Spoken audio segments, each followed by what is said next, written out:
Okay, it looks like we're ready to start. Welcome, everyone out in virtual land to our public meeting tonight to discuss the proposed Bellehurst Historic District. And I'm still not seeing, I think the image is all, I think everything's working okay, so I'm going to just keep rolling with this. Tonight is the first community meeting of a series of different types of meetings that will be held over the coming year or so, relating to the proposal to create a new historic district in what we're calling the Bellehurst section of Glendale. And the goal of these meetings is to give you as much information as possible. In the past, before our little pandemic, we used to do this face to face. We had a very interactive kind of type of meeting where I wouldn't just kind of present endlessly until I was done and then open it up to questions. But that's the way we have to do it tonight.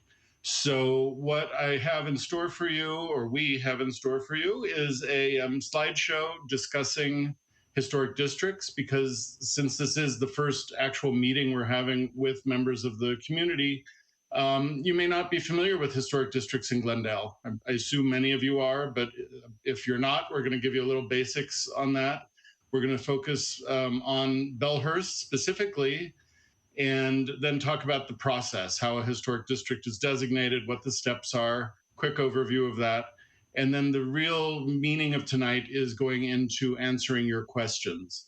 And just before I go to the slides, I wanted to remind everyone that 306 properties are proposed within the Bellehurst Historic District. That boundary has not been firmly established. That's the district that was proposed by a group of people who are your neighbors, many of whom are probably on this call, who are concerned about changes in the neighborhood and love their neighborhood and want to look at it as a place that can be protected. And that's one of the key goals of historic districts. Many of you live outside of that proposed boundary because we send out the mailing that you received to a 500-foot radius around the area that might become the historic district. And I've already heard from some of you that you're interested in being a district too. So you'll be included in this discussion. Your comments and concerns are welcome, and I'll be addressing kind of how boundary issues work later on.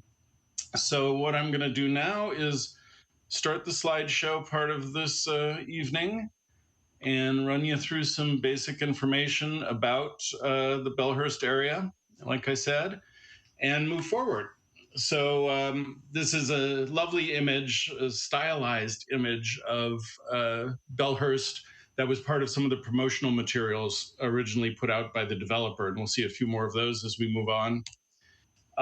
Just so you know where this is coming from, historic districts in Glendale are a grassroots phenomenon. It's something that comes from the people, and they bring an application to the city saying, hey, would you consider our neighborhood as a potential historic district?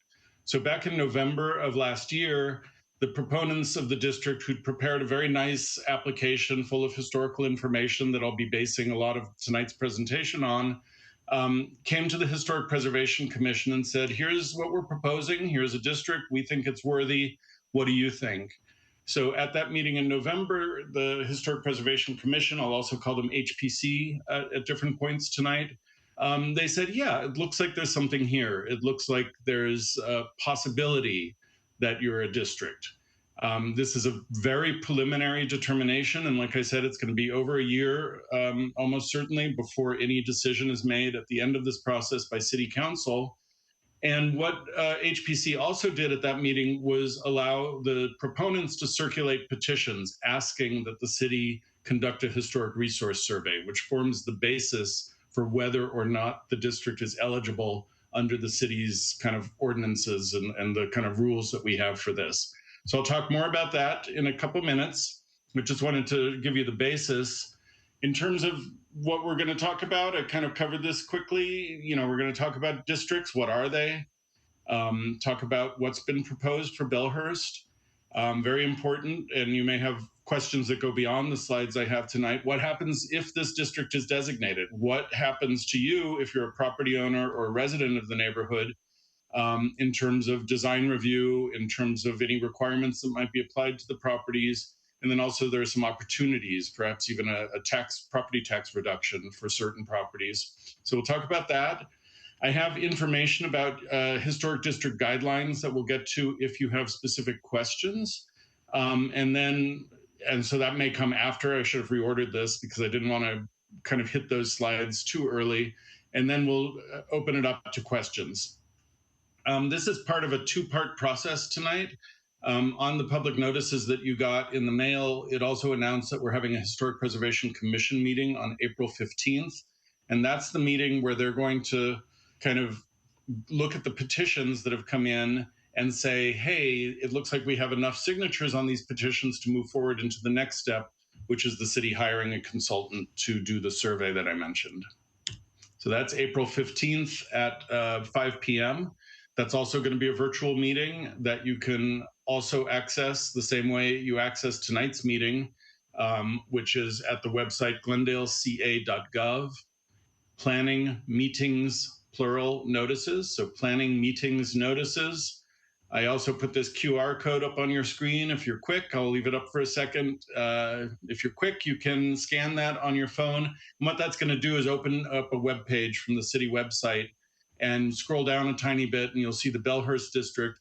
And what's linked to on that page is the nomination that the district proponents prepared that HPC reviewed. So if you want to kind of follow along tonight, if you haven't had a chance to look at it, this might be a good time to kind of check it out, or just keep that link handy, and then you'll be able to open it anytime. The call-in number for tonight is 818-937-8100.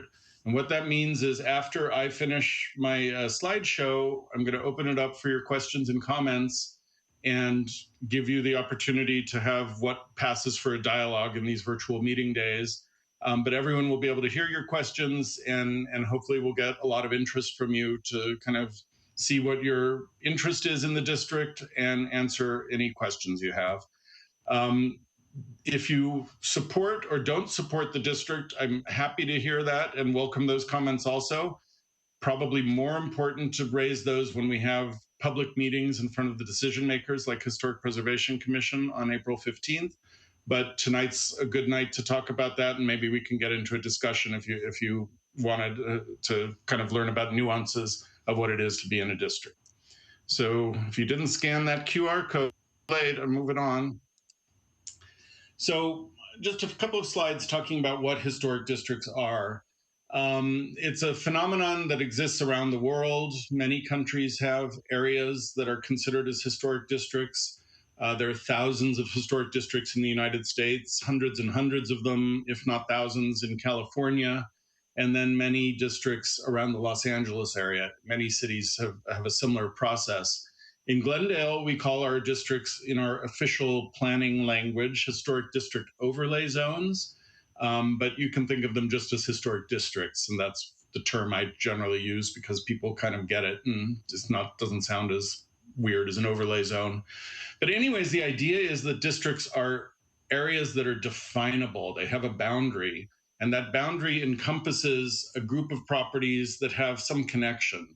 So we call it in our official ordinance a significant concentration, linkage, or continuity of properties that constitute more than 60% of the total properties in the area and that are united historically or aesthetically by plan or physical development.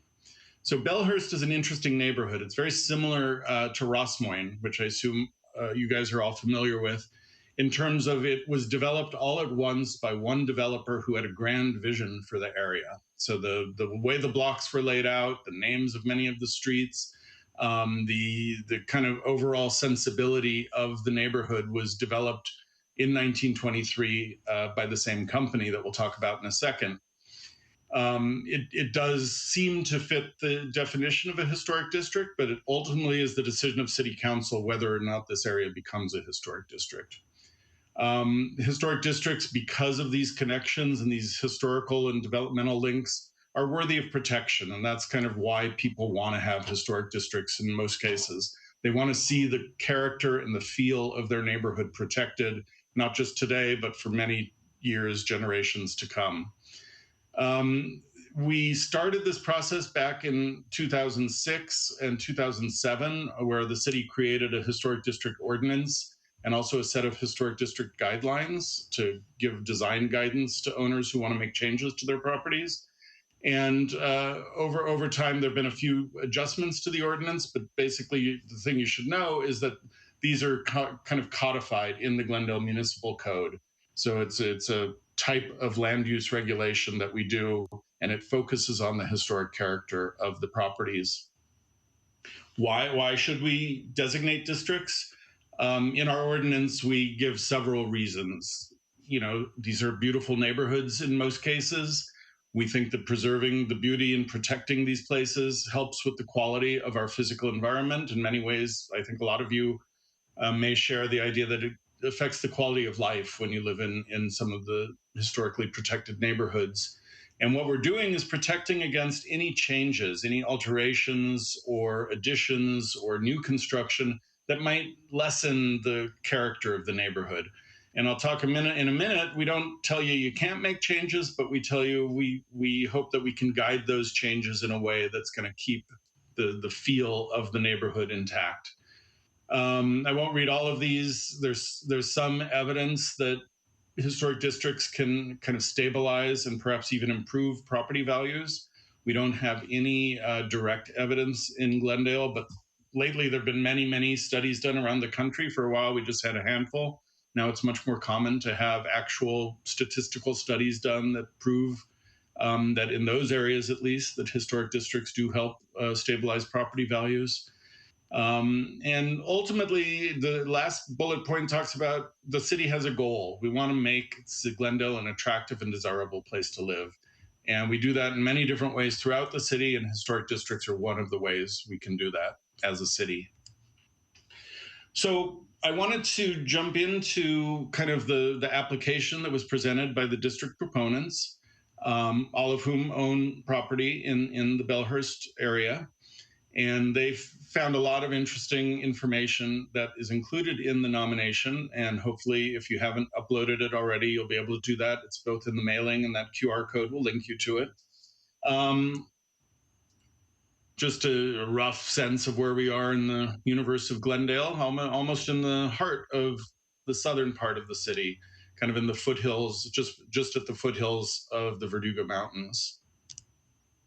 This is the proposed district. This was included in the mailing that you received. And I'll talk more about the boundary because I know at least a few of you have raised questions about wanting to be in the district when you're not quite in the district. So, and this is the first public meeting that I remember, and I've done a bunch of these at this point in my career in Glendale. I don't remember that question ever coming up as early. So I think that's a sign that people like districts and feel that they're a benefit to the community. But I don't want to speak for everyone because as many people who like districts, there are other people who don't like districts. And I'm going to be honest about that and tell you, some of the reasons why people are concerned. And if any of you do not support districting, I welcome you to call in and we can hear your opinions, and I can explain if you have questions, kind of how the process works and how you can voice your opinion. So Bellehurst basically started with Cameron Erskine Tom, who's one of the early big guys of Glendale. He's one of the founders of the city when it was first established as a town. The state kind of put it on the map in 1887, and he was a big landowner. He joined other people like Prudent Beaudry and Andrew Glassell and Chapman. I can't remember his first name, but some of these people owned a tremendous amount of land, and a lot of that land came from the Rancho, the Verdugo family holdings in Glendale. Perhaps not in the most ethical way possible, but a lot of that land and all of the land of Bellehurst was originally part of the Verdugo family holdings. Tom was a very rich man.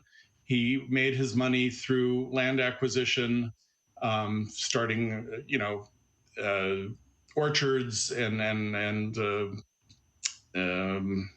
basically ranching and agricultural uses. and we still see some of that today. Um, Tom married Belle, and Bellehurst's name comes from Belle Tom, his wife. Originally, the farming area, the orchards were called Bellehurst Ranch. And so the name Bellehurst has been around for a long time, since the late 1800s. And it's kind of interesting how it continues with us today. This map is all those street names are pointing to streets in Rosmoyne, because this map was created for the Rosmoyne area. Kind of roughly sketched out in red on the left is the Bellehurst area. And you can see just the beginnings of development in these areas, which tells me that this aerial photograph was taken sometime 1923 or so, maybe 24. And what's interesting is you can see a lot of the trees, the citrus trees, the olive trees, that those were the primary crops that were developed.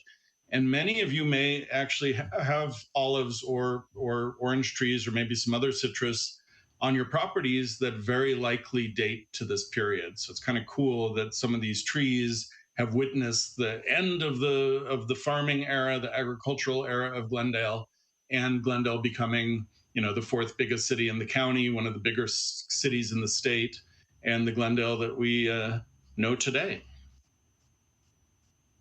In 1923, Tom's children began selling off the land for subdivision, and that was kind of a classic thing that was happening all up and down throughout Glendale.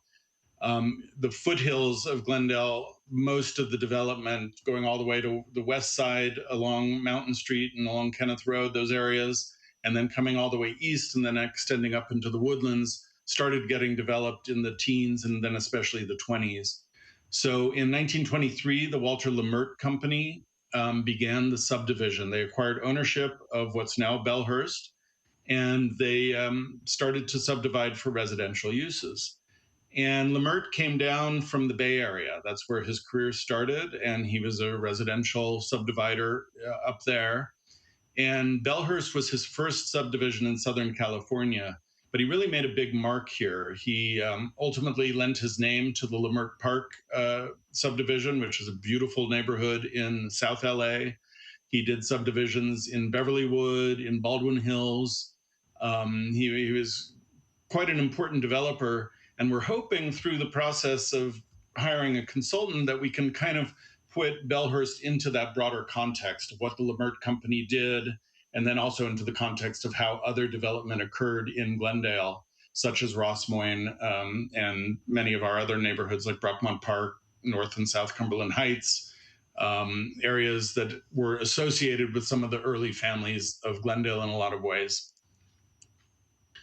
Here are a couple or three of the early track maps that were developed by Lemert. And you'll see at the top we have Bellehurst Hill Slopes, and at the bottom we have Bellehurst Park. And you can see that Mountain Street is the boundary. North of Mountain is Bellehurst Hill Slopes, and south is Bellehurst Park. They were marketed at the same time and began development around the same time. And they have a very similar history, and they're both Lemert Company developments.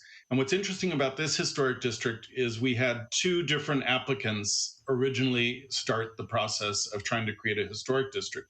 We had an applicant who came in interested in doing the Hill Slope section, and then other applicants who were interested in doing the Bellehurst Park section. It seemed like we'd be repeating a lot of effort by doing those separately, since they have pretty much identical developmental history through the Lemert Company. So I worked with the applicants to kind of merge them into one proposed district, which we're talking about tonight. And because we didn't want to call them Bellehurst Park and Hill Slopes, because it's just kind of an unwieldy mouthful of words, the name Bellehurst was selected to represent both of these sections of the original subdivision. And there's a lot of interesting promotional material. I just have a couple of examples here, but the nomination has even more. And like all developers, what they were developing was the most amazing place in the world. And for those of you who love Bellehurst, it is the most amazing place in the world, perhaps. So there was a lot of hyperbole, a lot of hype. And I love looking at the map that you can see on the right slide.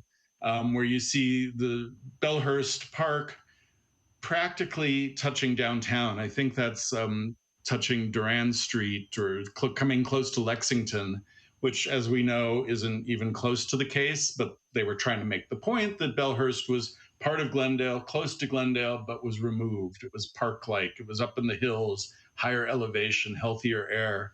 So there was a lot of promotion like that. There's also the dark side of so many of Glendale's subdivisions, which is that there were restrictive covenants placed on the properties by the developer to prevent basically non-white residents from owning property, or even in many cases, if not most, living in these neighborhoods. And the city, through its whole process of what we're calling the reckoning with Glendale's racist past history, is going to be looking very closely at these racial covenants and redlining practices done by insurance companies and used by realtors to exclude and discriminate against potential property owners. We don't want to kind of hide that aspect of the history. It's not the whole part of the story, because we also have legitimately, objectively beautiful neighborhoods that were built and that you're enjoying still today. But that's part of the story that's going to be included in the historic resource survey that's going to be conducted. I included this picture. You can see the Ross Moines sign on the neighborhood because Bellehurst is immediately to the west of Ross Moines. But what's cool here is that you see the house in the foreground and the historic picture on the top is the same house that you see highlighted in red in the bottom picture. When I first saw this picture, I thought, well, surely they did something. They extended the block, or they, changed the street configuration. What I think is happening here is the camera lens that they use just compressed a lot of space together. And the house on the left that you see at the corner is actually just in that kind of weedy field that you see at the corner. But it's kind of cool that the house is very much intact today, that we see in the picture above. And that's what historic districts do. They identify the properties that reflect the early character, and we try to maintain that historic character over time. Historic districts in Glendale have a variety of housing styles and sizes. All of the properties in all of the city's historic districts so far are single family residences. We've identified some neighborhoods that could be multifamily historic districts, even possibly some commercial historic districts, but that doesn't seem hugely likely at this point. But anyways, I just wanted to share with you a bunch of the styles that we see. So there are a few of the earliest houses in the neighborhood have craftsman style homes on the lots.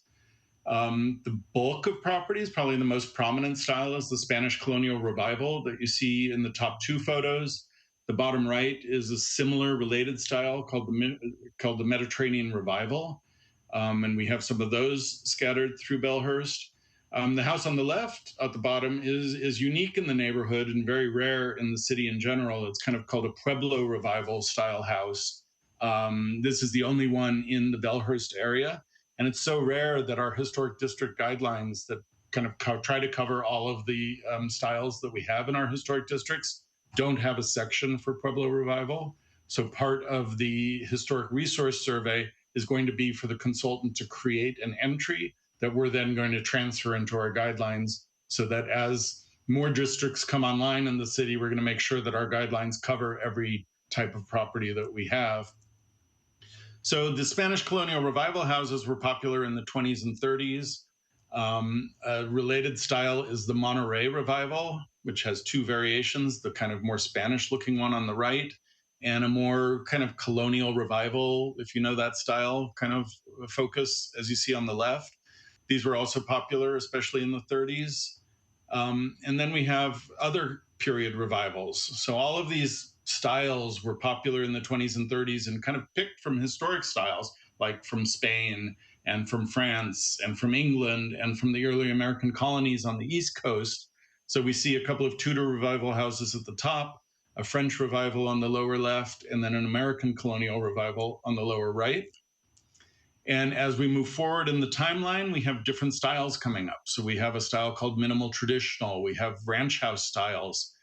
We have a very eclectic house on the bottom left that has gone through some unfortunate changes recently. I don't know if the owner is going to be online tonight. We're working to kind of bring back what was lost there. And then even kind of strikingly modern style houses. So we have this interesting grouping throughout the neighborhood. And what's fun about historic districts is you have all these styles, and you would think, well, isn't that kind of jarring to go from Tudor to Spanish to this to that, go from 1920s to 1940s, and just turning your head from one house to the next? But what really matters is how these properties cohere, how they kind of stay together in the mind and kind of reflect certain aspects of the history of the neighborhood that serve as kind of a timeline that you can look up and down the street and see, okay, this is how this part of Glendale developed. And this is what the tastes and the trends were of the different periods of that development. So it's kind of a fun way to kind of look at time as it becomes kind of like sculptural objects on the land. So there are other aspects of historic districts that are protected besides the houses, and some of these are actually owned by the city rather than you as individual property owners. Um, Bellehurst has the striking cast iron light poles with the letter G for Glendale.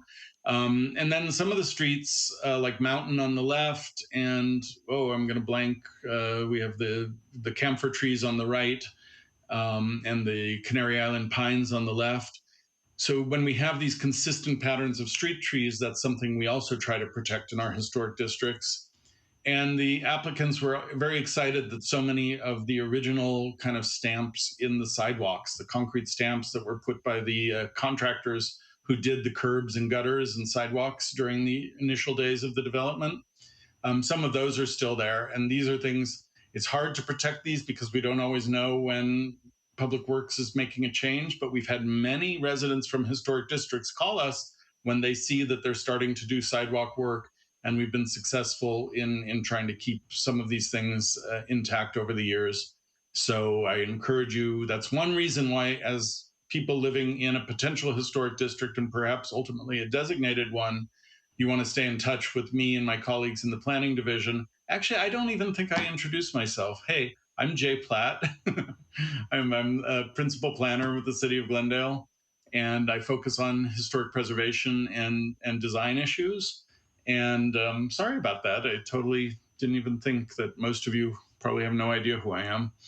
So, anyways, we want you to stay in touch with us over time through this process. And then if the district does get designated, certainly after the designation, so that because you're the eyes and ears, you're the people who know what's going on with properties and with city work in the neighborhood. So anyway, that covers the kind of the look of the neighborhood, the types of houses that we're looking at.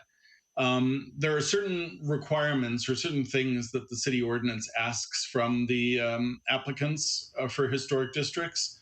And all of this is kind of preliminary because we don't have an official survey and we don't have the review through Historic Preservation Commission and City Council at this point. So don't think any of this is set in stone.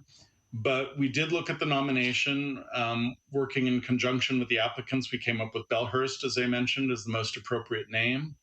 The applicants have proposed a period of significance from 1923 to 1964.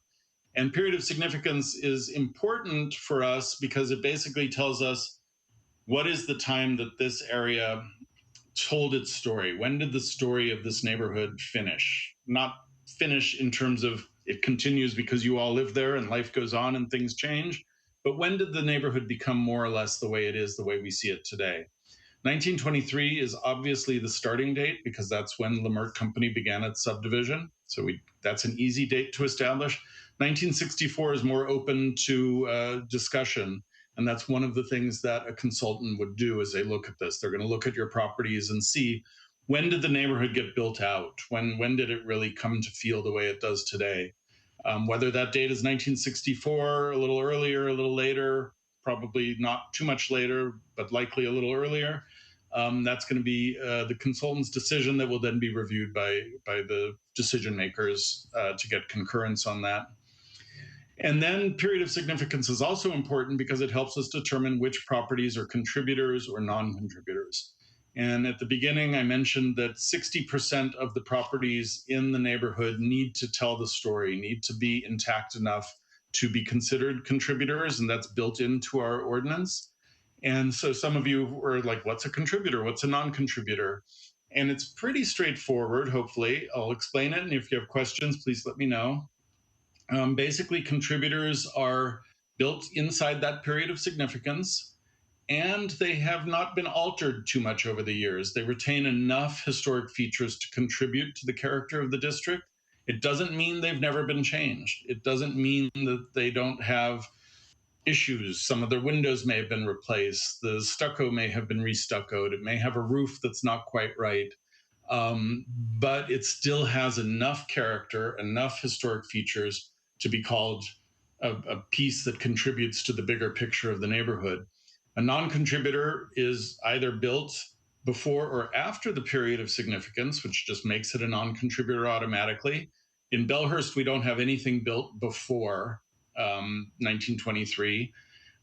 But we do have plenty of properties that were developed after the end of the period of significance. Even if that shifts a little, there's always something that was built later. But most non-contributors are actually older houses that may have been built in that period of significance, but over the years, different owners have made changes that kind of eroded the character, took away some of those historic features that we now try to protect.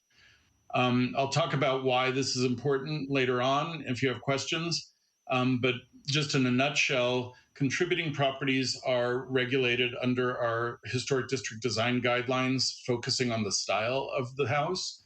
Non-contributors are also looked at in terms of the historic district guidelines, but because they don't have the quality, the historic aspect of the other properties, the design guidelines are a little more broad, a little more general.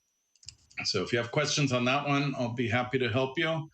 And then in terms of the proposed boundary, this is the boundary that was selected by the applicants that you see in the upper picture and that was sent to you in the mailing. The applicants say that I told them to do the south side of Stalker Street. That's not quite my memory. It doesn't really matter. When we brought this to the Historic Preservation Commission, I mentioned that that's not an ideal boundary for a historic district, and I can explain why later if anyone's interested. And HPC said, no, stick with the boundary that the proponents brought us, and then we'll let the consultant think about that and consider whether that's an appropriate boundary. But overall, this is the boundary that we're considering as of today.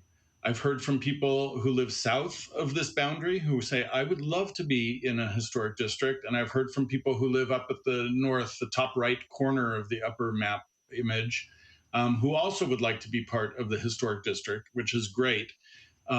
We have some ability to change the boundary, but we can't change it so much that the current proponents, who actually not only did a lot of the legwork to develop this application, to circulate petitions, but also put in money because there's a fee associated with historic districting. We can't just randomly say we're going to expand the district with the expectation that they're going to bear the brunt of that expansion. So I'll talk about some options. Hopefully, if you have questions about that, I already have seen one caller who I believe is interested in that issue. So we'll see if other people are also. Just to get a sense of where you are in relation to Rosmoyne and to the original Bellehurst subdivision, I've outlined in black the proposed historic district. And then in blue and pink, you see the Bellehurst Park area in blue and the Bellehurst Hill Slopes in pink at the top. So the proponents have chosen to take part of that original subdivision, and that's okay. That's both okay under our ordinance and then also in standard preservation practice. There's no requirement that you have to capture an entire subdivision. Ultimately, we would have to look to see if these other areas would maintain the 60% contributing status that we expect that the nominated section will have. And that, that remains an open question right now. what's interesting here is that you can see that Bellehurst was developed right next to Rosmoyne, right at the same time. So very similar houses, different street patterns, slightly different feel to the neighborhoods. But two different companies did the subdivision, and that accounts for some of the physical differences that we see on the street today. And just for reference, we have a new historic district that's about halfway through the designation process called Casa Verdugo, and that's located in light blue over on the left. So, and that's only part of Casa Verdugo that kind of touches Bellehurst. So you're kind of sandwiched between an existing district and another pending potential historic district. There are 9 criterion in the city ordinance for designating a historic district. As of now, it looks like Bellehurst appears to meet 4 or 5 of those, and that's typical. Most districts in recent years have met at least 4, but our ordinance only requires that it meet 1. So when we brought this to the Historic Preservation Commission, we kind of were able to say that we're very confident that Bellehurst will meet the requirement that it meets 1, and almost definitely will meet several of these. So I'm just slowly, or not so slowly, scrolling through these. Basically, we're just pulling out different aspects of why this place is important. And oh, well, while I share these with you, I'll let you read them a little more. I forgot to mention earlier when I was talking about why do we want historic districts. I generally share with people my personal view on that. And this is based on talking to people over many years about why they want districts and why they like living in their historic districts. And what I think a district brings to a community is a sense of predictability, that the place that you chose to live in, and many of you bought because not only do you love the look of your house and the feel, the character of your house, but you love the neighborhood and the way the neighborhood feels. And in a historic district, you have a sense that that's going to continue. You're not going to lose that dramatically over time. So here's the third one, and we can certainly talk about that more if any of you have questions or comments on why districts are of interest to a lot of people in the community. Quickly, here's a map. We have 7 designated historic districts in Glendale right now. Royal Boulevard over on the kind of east side of the Rosmoyne area was the first district, and 7 districts designated as of now. I'm not going to talk about this whole chart, but just to give you a sense, we have 873 properties in our 7 designated districts, ranging from 504 in Rosmoyne, which is still our largest historic district, all the way down to 14 properties down in Cottage Grove, which is at the foot of Adams Hill. Most of our districts, though, kind of are ringing the Verdugo Mountains. And that's what's happening with our proposed district. Bellehurst is over here in between Rosmoyne, as I mentioned, and Casa Verdugo. Casa Verdugo and South Cumberland Heights are on a parallel track. They're being moved forward through this process together, and they're further ahead than Bellehurst. So they're kind of in the middle, angling in toward the end of the process. And I'll show you a flow chart in a second to explain how that works. But just for your background, 306 properties are proposed in Bellehurst, which makes it larger than either South Cumberland Heights or Casa Verdugo. If it becomes designated with this number or close to this number, either less or more, it's still going to be our 2nd largest historic district in the city. So here's our flow chart for what the process is to become a historic district. And in blue, you see every opportunity that the public has to comment or participate, whether it's in a community meeting like this, whether it's in a more formal hearing with HPC or City Council, or even toward the end with the Planning Commission, or if it's a neighbor-to-neighbor interaction where the proponents help circulate petitions asking for a district survey, or ultimately a second petition asking for the district to be designated. Now, COVID has kind of messed up our process this year. Normally, we have this community meeting, and then the district proponents bring the petition around. It took a while for us to get it together to kind of get our virtual public meeting system kind of in gear and moving forward. So we did let the proponents begin their petition circulation process. And I have to say, they did a phenomenal job doing this. It's a petition that asks not for the district at this point. It's premature because you don't know enough about it. The city also doesn't know enough about it because we don't have the historic survey completed. So the petition actually asks the city to conduct the survey. And because the proponents were doing this very diligently before we were able to have this community meeting, they've already submitted the petition with 91 signatures, which is well over the 25% that's required by the ordinance at this point. So I don't know who's out there in, listening to this presentation. If some of you didn't see the petition and wanted to sign it, unfortunately, the period for signing the petition has closed. It actually just closed the other day on the 22nd. But if you would like to email me, and I'll give you my email address at the end of the presentation, and just indicate that you also support and would have signed the petition, I can convey that to the Historic Preservation Commission just to give them a better sense of what the interest level is in the community. But if you don't do that, rest assured that many more than enough property owners have signed the petition. So the next step after this would be moving into the historic survey, and I'll talk about that in a second.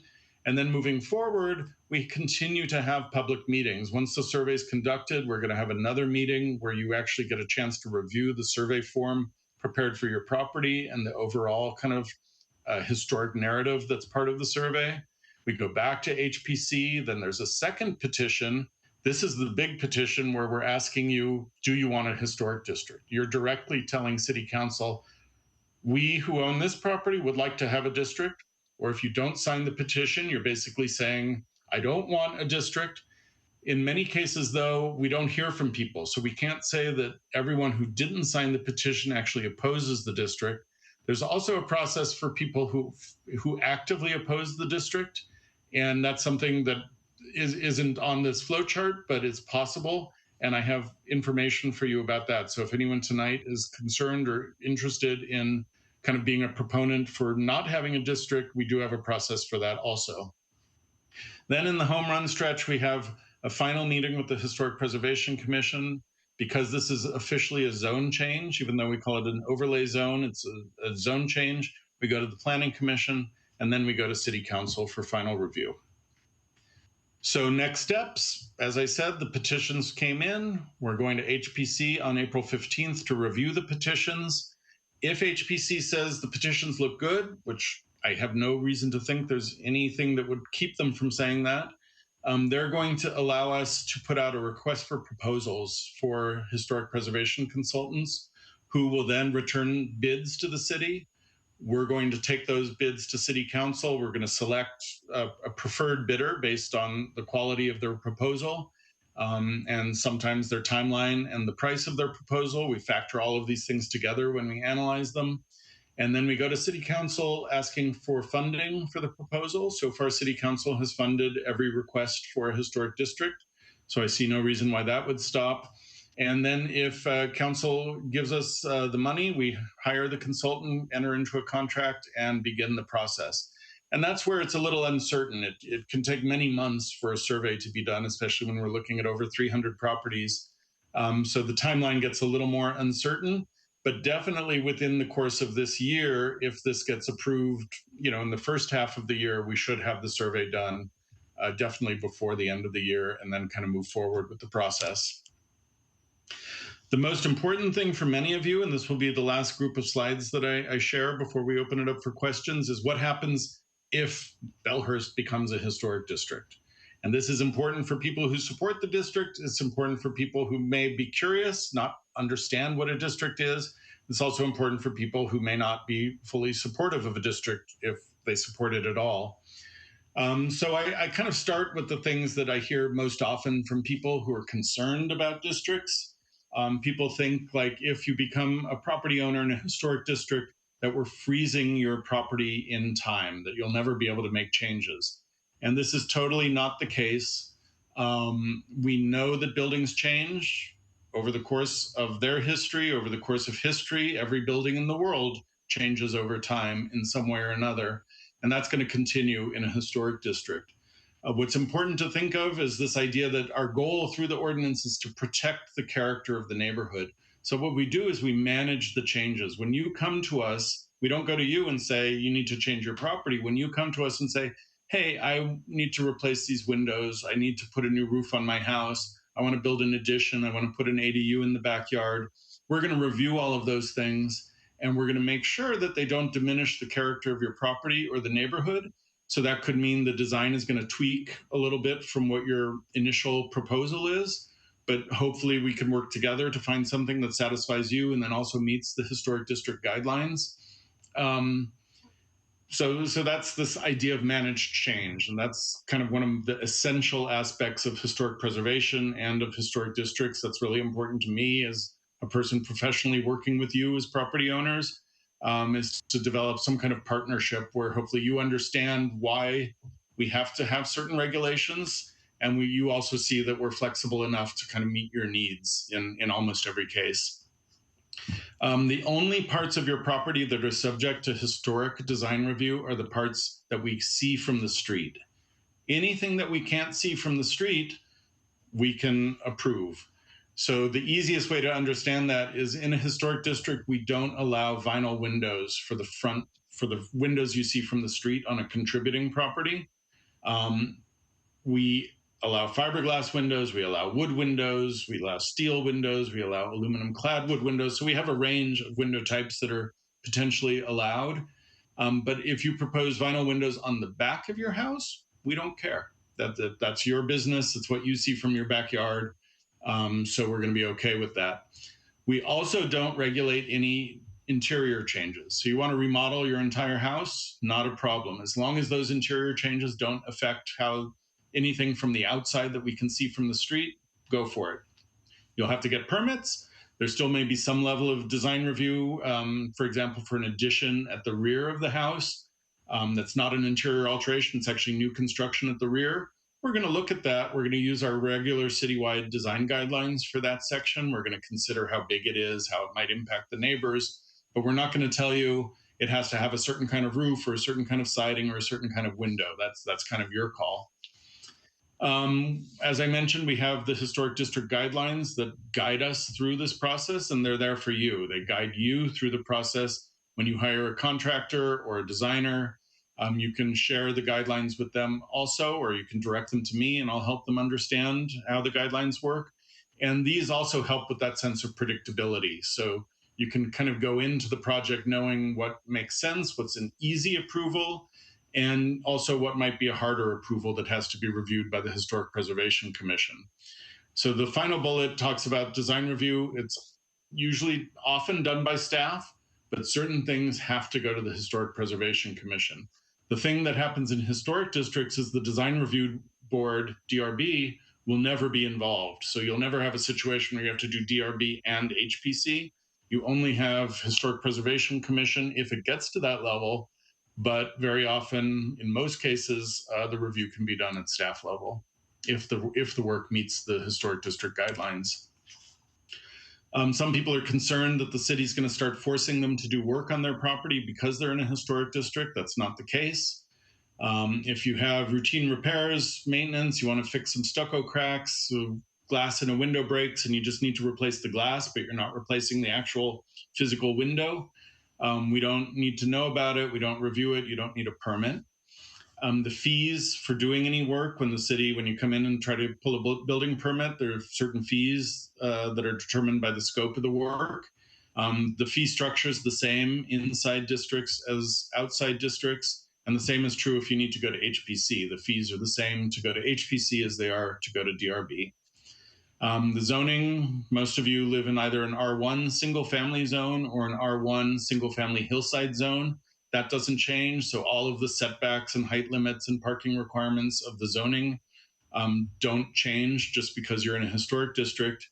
And one thing that City Council, the final bullet talks about, City Council recently added the potential for contributing buildings to qualify for the Mills Act property tax reduction program, which can give you a significant property tax reduction of at least 40 or 50%, sometimes even higher than that, In exchange for that, you're signing a contract with the city saying, I'm going to maintain this property at a really high level of preservation, even higher than what we require in a historic district. For example, if you had a Mills Act contract, we would look at the back of the house. We'd look at the entire property, every part of the exterior of the lot, as well as the house. So it's a higher level of review. And it's also a higher threshold to get the Mills Act if you're a contributor. I could talk about that more if you have specific questions, or in the future if you just call and want to talk about it. But the basic rule of thumb is you need significant levels of work of a structural nature, or work that would take features that had been replaced in the past and maybe restore those back to what's an appropriate historic look for the house. That could be changing out windows that were replaced to historically appropriate windows, putting the right kind of roof on the house, things like that. So it's not a given that you qualify, and only a few Mills Act contracts a year can possibly be awarded for the historic districts. But it's something you should know about because it's an interesting incentive for property owners. So that covers the slides that I wanted to share with you tonight. And okay, I am back, and I'm glad you can see the call-in number above my head here is 818-937-8100. My other computer has gone dormant, so give me a second and I will see who is interested in chatting right now.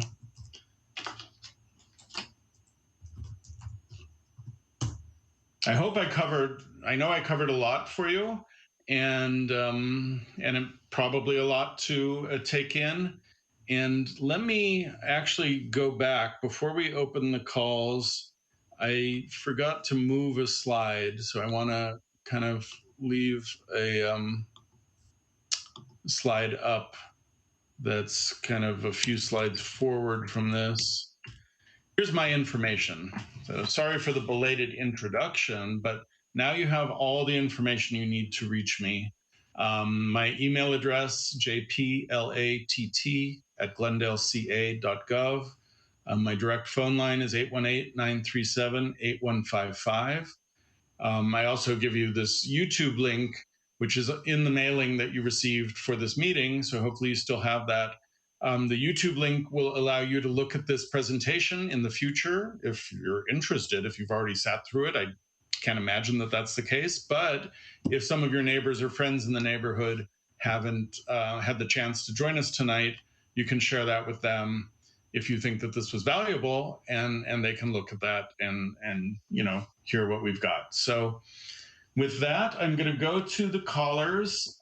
So far, we only have two, and let me stop sharing this. So I'm going to stop this in a second, so jot this down if you haven't. 10, 9, 8, 7. Okay, got it. It's weird doing this without anyone out there. So here I am again. And I only have two callers right now, and I have no idea how many of you there are. If you haven't called in, this is the time, because we're going to end the meeting. We'll give you a few minutes. But if people haven't joined the meeting at this point, we're going to assume you're not joining late. So let me start by opening this up for Neil Collier. Neil, are you there? Yes, I'm here. Okay, cool. And just a warning for everyone, when you pick up the phone, or when I pick up the phone with you, please turn down your device, whatever you're listening to this on, so we don't get any feedback and stuff. But go ahead, Neil. Yes. So Jay, you and I have spoken about this before. My interest in having the boundary modified slightly for proposed historic district to include, some homes on my block on Hillcroft, which is kind of in the northeast section of the boundary lines that are presently proposed.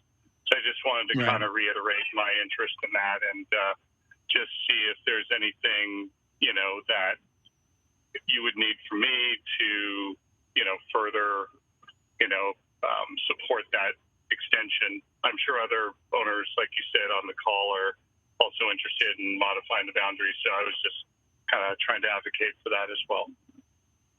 Yeah, I've heard from several, or at least just a couple at this point, people who live in the southern section, that they're interested in a boundary expansion. What I encourage all of you to do, and I'm taking notes tonight, and I'm going to transfer all that I hear into the staff report that goes to HPC on April 15th. And ultimately, um, when they kind of review the petitions and say everything looks good, they're going to let us go to the consultant. I see several possible options. As I mentioned before, it's not fair to put the burden on the current proponents and applicants to kind of front the bill for expanded areas. But there may be provisions for City Council to fund a larger survey.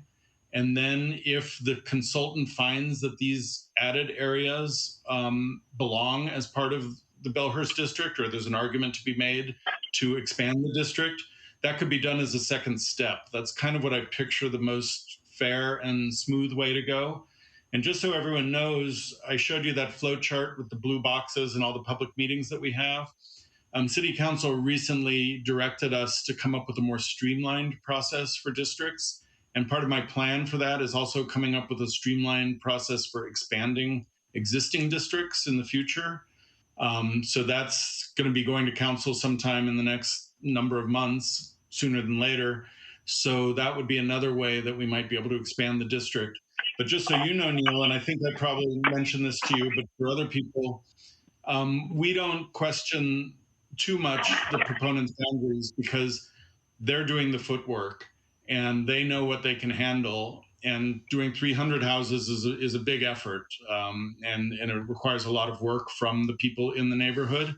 So I understand that if we had told them, no, you should do the whole Bellehurst subdivision, they might have said, well, we're not going to take that on. We're not going to do anything. We certainly don't want that to happen. So, so the idea is, we want to find, especially in the consultant's opinion, whether these areas actually qualify, meet the 60%, either as a separate area or as an added area to the bigger district. So we'll definitely be forwarding that. And for you, Neil, and anyone else with the same concern, please send in something in writing to me. And I think you have already, Neil. But what I'll do is not only put this in the staff report, but then HPC will also get a copy of your written testimony.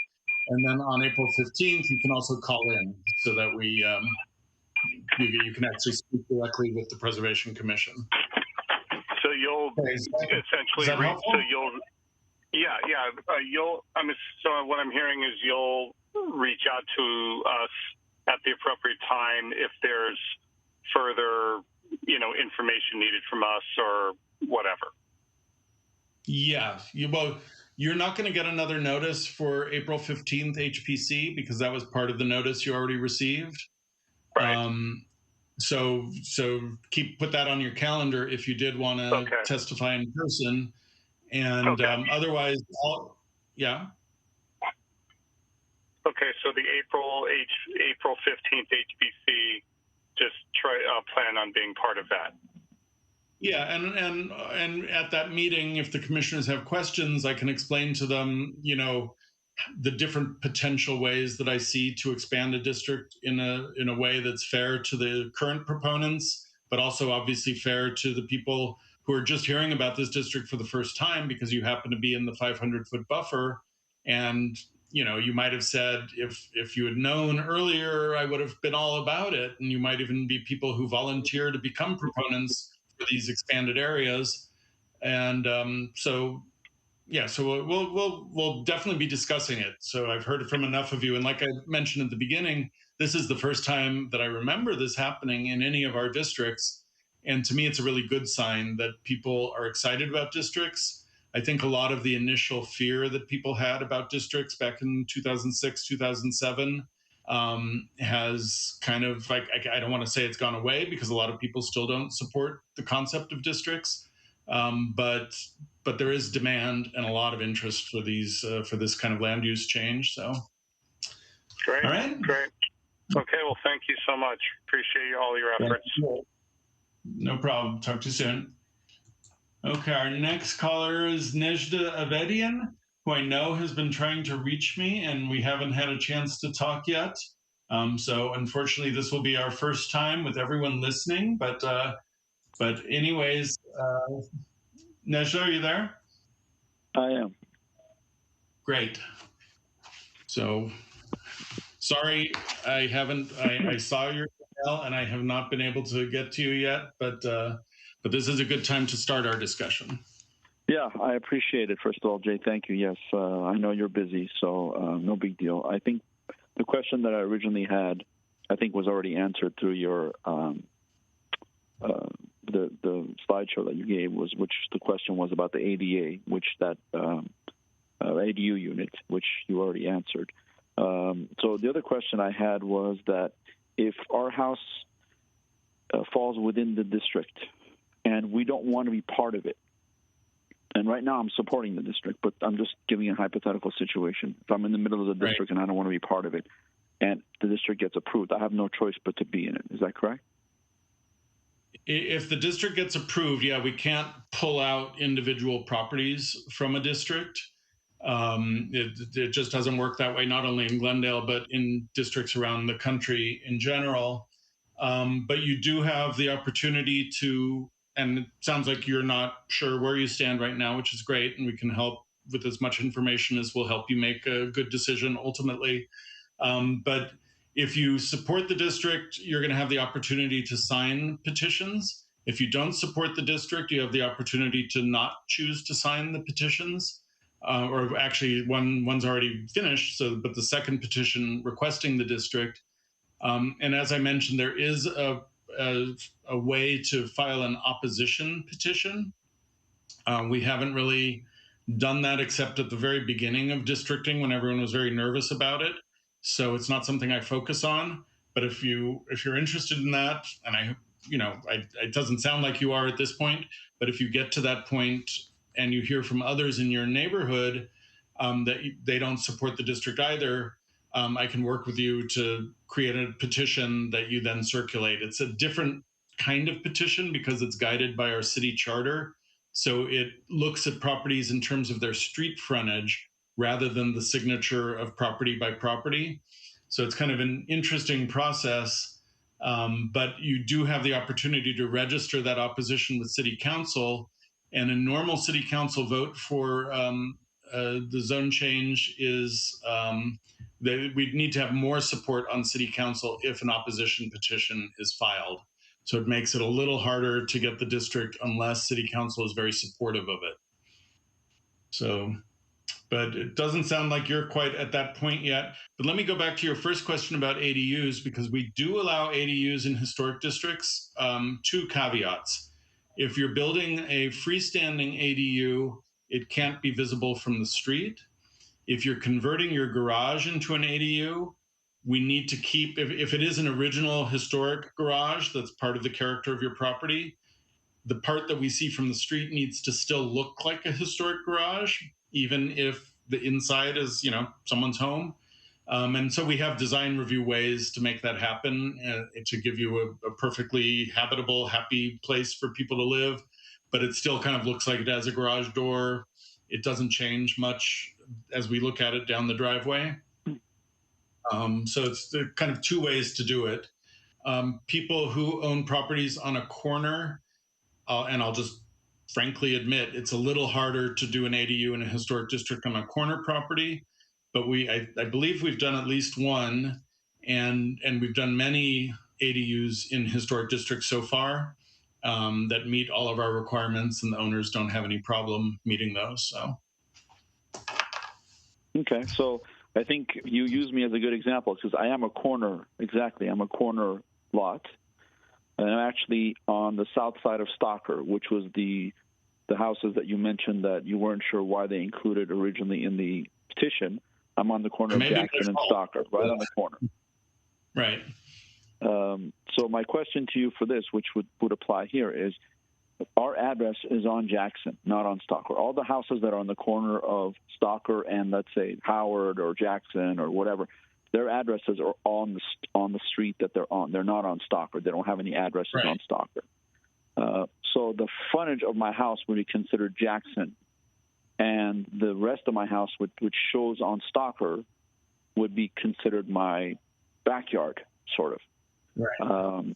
So that's the conundrum that comes into play. Is most of these houses, their garages are on Stalker, and the front of their house is on the main street, which is Jackson or Howard or whatever. If we build an ADU unit or accessory dwelling unit on top of the garage, let's say we're not converting the garage, but we're building it on top, you can't really see the top of the garage from Jackson, but you can definitely see it from Stalker. So how does that come into play as far as if my house, for example, is included in this? Does that sorry. Yeah, so your house, even though the front of the house faces Jackson, the way the current boundary is drawn, the entire property would be part of the district, including the part of it that faces north towards Stalker. There could be a way to expand your garage into an ADU, or just convert the existing garage into an ADU. If we change the boundary and the boundary then runs down the middle of Stalker, and we wait to see if there is a southern expansion of the Bellehurst district, ultimately, there would be an interim period where you wouldn't be regulated. I'll just be honest about that. And that would be time to do something. But just so you know, and so everyone knows, we don't allow two-story ADUs anymore. The ordinance was changed recently. So that concept isn't just a historic district issue, it's a citywide issue. So unless you have an existing two-story garage configuration and you convert the upper floor that's already there, we can't allow new construction for the second level. Okay, got it. So that clears up that part of it. Yeah, and just for the record, I'm all for the district. It's just, and I signed the petition supporting it. This just came up because I figured it was kind of odd that only one set of houses on the south side of Stalker were being chosen, and I'm like, that seems kind of, you would think it would just be the north side, but like I'm in support of it, and I think everything you've said has answered all the questions that I've had. So. Okay, success. Thank you. So, okay, well, check back if you have any other questions. I appreciate it. Thank you for your time. Bye-bye. Okay, our next caller is Marina. Marina, are you there? I'm here. Okay, cool. How can we help you? Okay.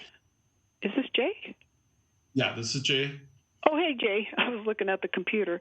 Yeah, so I'm a board of directors in the 500. I'm 500 feet or foot radius from, you guys sent me. I'm the owner of a condo building. We have 20 units. So I have 3 questions.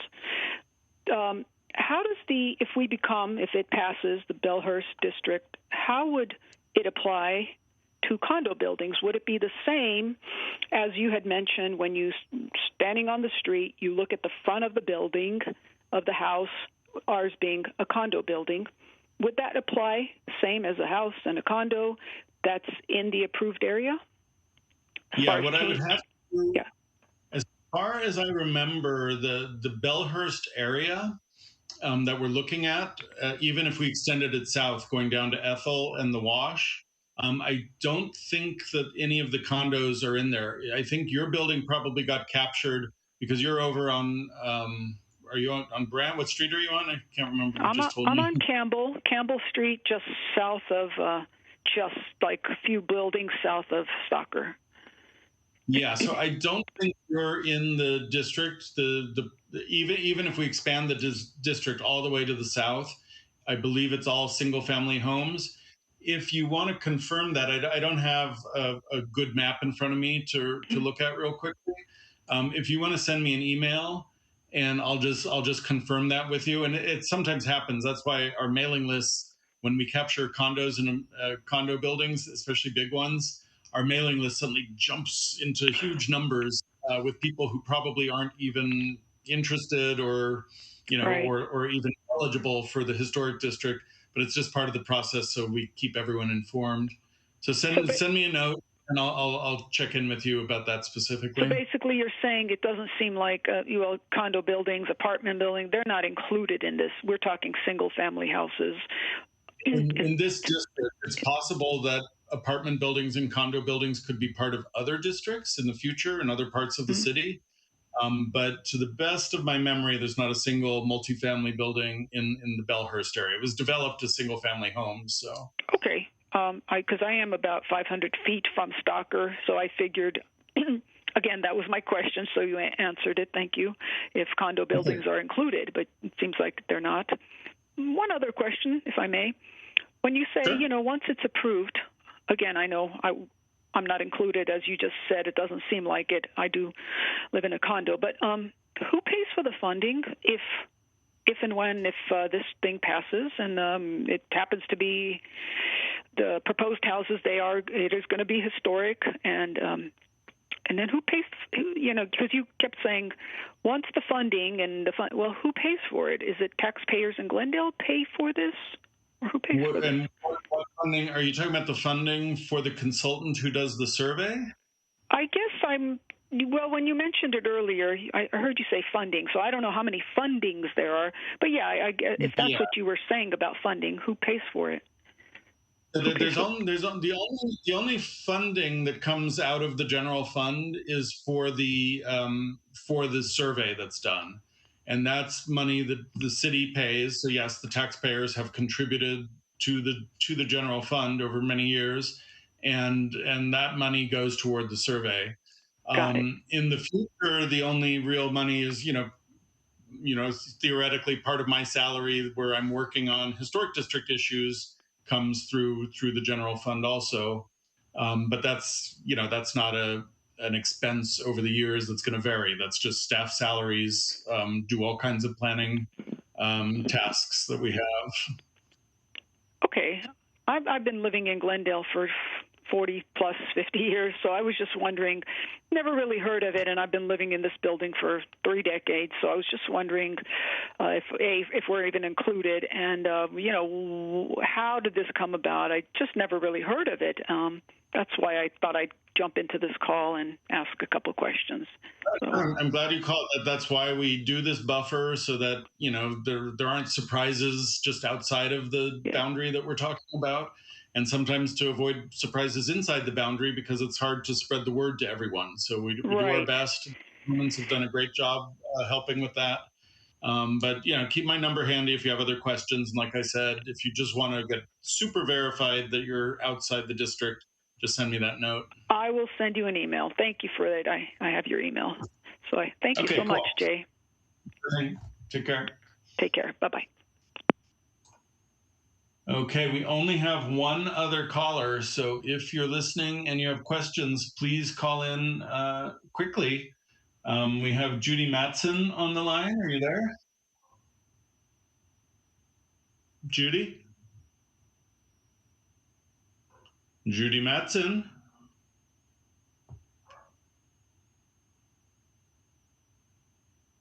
Hi, Judy, are you there? Give Judy a couple more seconds to... I hear dead air. Sometimes I can hear a little background sound. Someone else is calling. Maybe that is Judy calling back. So I'm going to wait a second to see if her name comes up on my little board here. Ah, there she is. Okay, I'm going to pick up the new call. Hi, Judy. Is that you? Hello. Hi there. Oh, hello. Hi, Judy. We're here. We can hear you. Hi, Mr. Platt.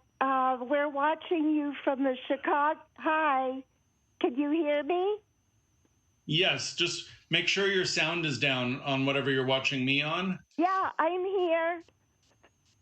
Okay, go ahead. Hi, Judy. We're here. Can you hear me? I can hear. Judy, turn off the sound. Just talk to me on your phone. Turn off the sound on your computer or whatever you're looking at. Turn the sound.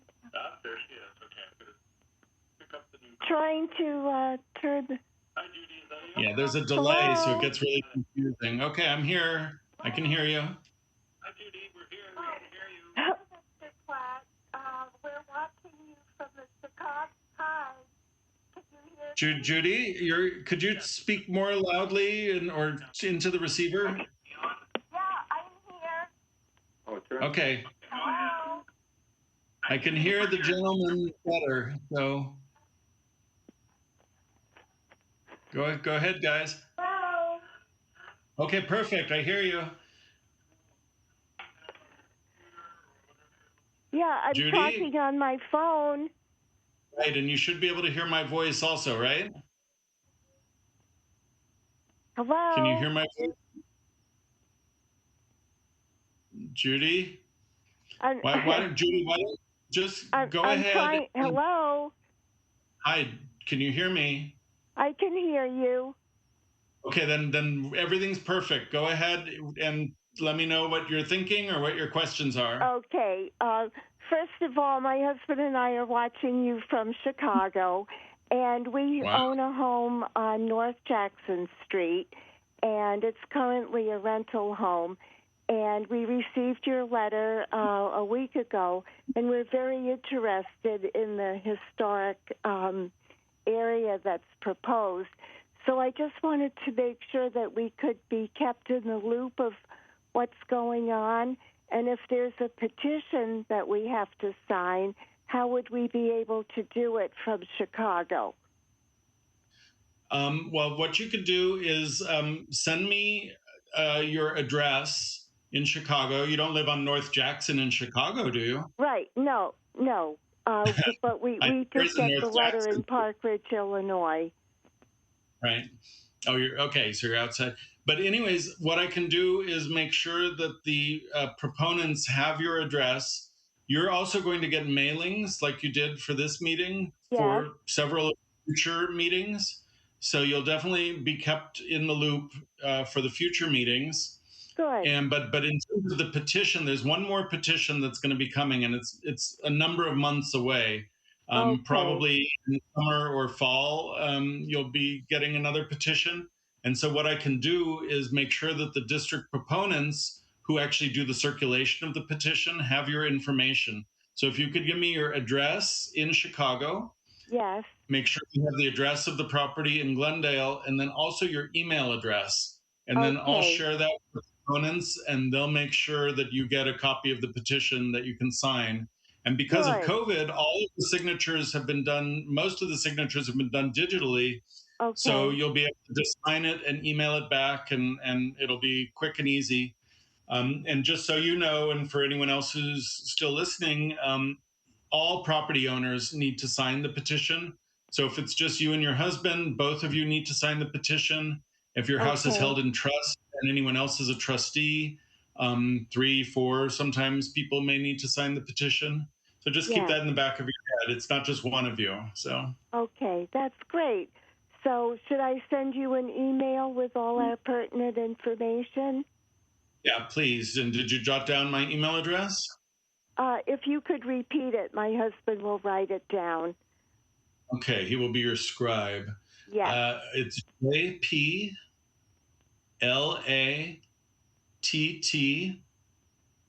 at glendaleca.gov. Great. Thank you so much. All right, thank you. It's nice to talk to Chicago. I feel like a real radio DJ. I'd love to be in Glendale right now. It's only 39 degrees here. Well, it's not freezing. It might be snowing for the opening day for our Cubs. Oh, nice. Yeah. Okay, thanks so much for the information. Bye. Bye-bye. Okay, that was the last caller who's up on my screen. I have no idea how many of you are out there. I'm going to wait. It is now 7:19, so wait till 4 or 5 minutes. I'm kind of just sitting here. I'll do this and wait. If anyone wants to have a question answered or any comments that you want to share, we'll keep the line open. And if your questions have been answered, perhaps you've already hung up and said goodnight. So.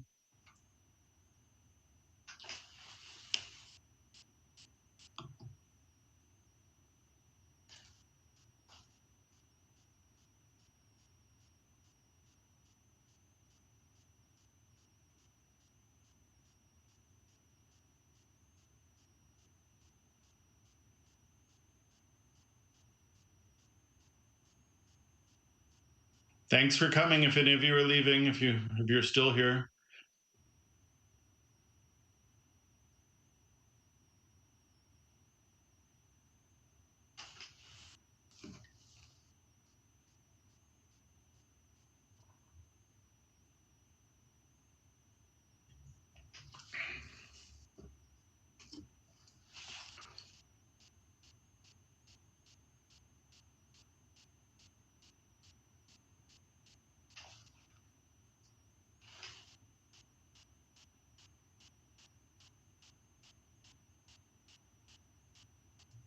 It's amazing how slowly time passes in this kind of situation.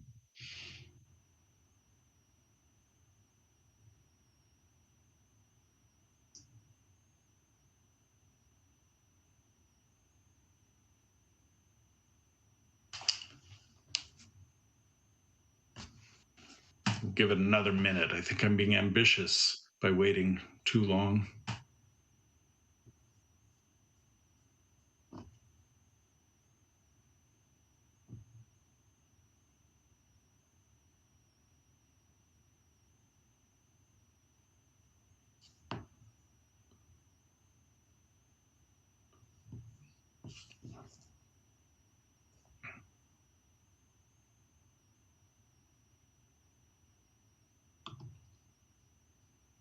Hello again. No one's called in, so thanks to our technical team from GTV6 and IS, and Manush handling phones, and Eric lingering in the background to make sure everything went smoothly. And thank you, if you're still there, for joining us. And check back with me if you have questions in the future.